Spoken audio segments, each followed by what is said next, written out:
Welcome back to the Econ Family Academy Infinity program. That's right, it's time to go ahead and talk about picking your yellow brick road. Now, when I think about the yellow brick road, I think about Dorothy, and that's right, Toto, trying to figure out the best path. And along that journey, they found actually 3 friends, the Scarecrow, the Lion, and the Tin Man to actually help on the journey. So imagine that for a second, that we have 3 actual vehicles that can help you on your actual yellow brick road find your form of success. And those 3 are print on demand, drop shipping, and yes, content is currency. So let's go and break down how choosing your path is going to be key. When I think about my journey in great details, I didn't do all of them at once. In fact, there were separate times where I focused on separate actual concentrations based off of what was trending, what had actually traffic, stuff that I can actually source or create, even more so create content around and deliver and fulfill to, yes, generate that money. Kind of sounds familiar by the constants, right? I talk about this all the time. Now, I'm someone that has gone through multiple transformations. I've been over 315 pounds and I'm currently just shy of 215 pounds. I have had my A1C at 12.5 all the way down to 6.1. And I'm gonna tell you, in each transformation, no matter what year I was on, no matter what path I was on, required me to make a conscious decision on doing something for a period of time, getting the actual data associated with it, making a decision to either change up, continue to go, or stop. But I had to first take massive action. And I wanted to talk about that because when I have students ask me like, hey, for our successful students, what have you found? I first found that if I can identify what is their actual goals, what actually they are comfortable working with, and then I can help them align what their actual goals are with what they're working with and give them a realistic path, and we work the path together, they found their form of success.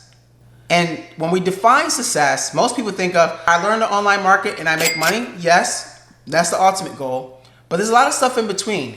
The knowledge, the education, the systems, the strategies that can literally be applied to anything and everything.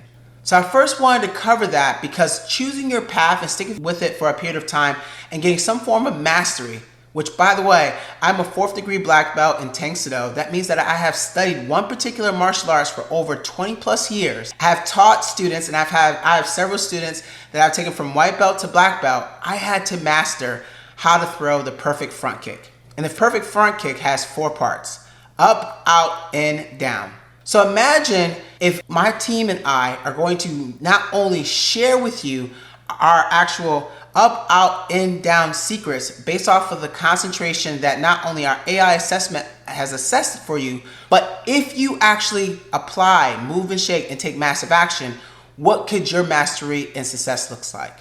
So let's go ahead and dive in what print on demand is versus drop shipping versus content as currency. So let's talk about print on demand and why I fell in love with print on demand. My very first product that I sold online, right, and found some form of success, believe it or not, was a bike seat. And that was a dropshipping product. And when I tried dropshipping, I'm gonna be very clear, I had tens of freaking stores, I had so many products, and I was trying to figure out exactly how to do this, how to do that, and then not getting sales, not understanding data, not having a coach, not having a direction or an actual platform to follow. I literally was like, dropshipping's for me. At the same time dropshipping was coming out, there was also this thing called Teespring. And the way Teespring worked was you created a design, and if people liked the design and bought enough of the design, the actual manufacturer company will produce the product for you, and obviously you'll keep the profits based off of what you set the product at.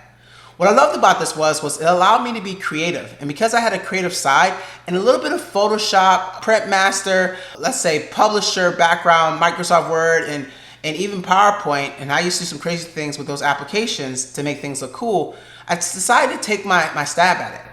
Now, print on demand is more of a passion product, meaning that people that are literally looking for said product, there's some type of trend, there's some type of emotional attachment, there's something that invokes someone to stop what they're doing and say, I need that.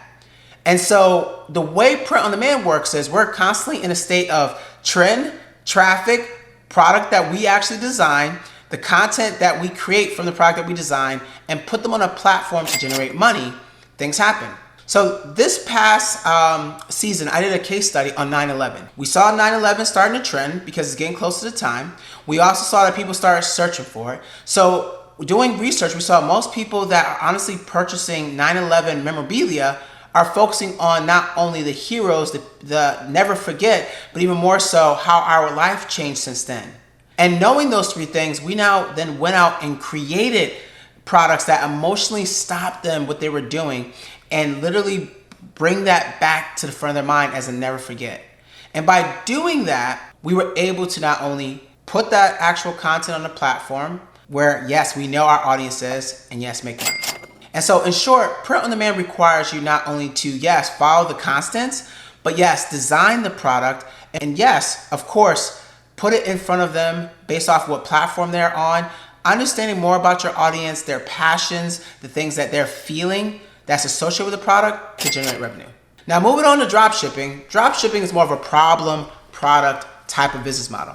I have a problem, here's a product, let's move and shake. For example, I currently have a beard growth kit, and this is one of my sister's brands, okay? And inside this actual kit, there are a variety of different things, but let's talk about the problem of the reason why my sister created this product in the first place. Well, not many of you guys know, but I had a very hard time, that's right, growing a beard. I've tried everything, right? And not knowing that, listen, I actually had some vitamin deficiency around my actual beard area that was causing the issue. So guess what? I'm not the only one, but when we did some product research on beard growth kits, we saw that it was trending. There was a lot of traffic associated with it. There were brands running advertising on it that talked about how to actually grow a healthier, fuller beard in a short amount of time. And that's right, when we created content that focusing on that, track the progress of, let's say, my beard, and put it on a platform where we know that audience is, and understand that audience, we generated money. So dropshipping in a nutshell is a actual business model that requires you to get out of your home way, data over everything, focus on exactly the problems that people are having, create content that emphasize those problems, and by doing it enough, you're able to generate some form of revenue. So the content associated with it is very key. So I wanted to put that out there of what the dropshipping business model is. Now, content is currency, also known as our affiliate marketing, is an amazing program that we recently added that focuses on, honestly, not only using artificial intelligence, but yes, using your actual time, your creativity, your cell phone, even writing, designing, creating to, yes, stop what someone's doing, create traffic, drive them to an offer / product that you're promoting. The difference is you're not handling the product, you're not creating the product, you're literally just advertising and promoting the product, which is how content as currency is different from print on demand and dropshipping. So a prime example of this would be exactly that. If I am an actual seller of this product and I'm looking for an affiliate, someone that can actually create content, no matter if they're doing their actual selves, faceless, or using artificial intelligence to talk about the benefits of this product, they're able to put said product on a actual platform driving traffic to, that's right, this product. When a sale comes in for this product, they get a commission for driving traffic. So when we're thinking about that from a grand scheme of things, content as currency is just literally promoting products that you don't own, you don't have to source, you don't actually have to handle customer service, but you are promoting. And by promoting and convincing an audience that would have never heard about my brand to purchase this product, you get the actual commission cost, or rather the advertising money that I would normally spend to, yes, get this product in front of people. The actual affiliates, that's what we call them, or content creators, are promoting my product. And yes, I'm generating sales and they're generating commission from said sale. But which path is right for you now that you know that we got print on demand, drop shipping, and content as currency? So now that you heard about all three of those, what path are you going to take?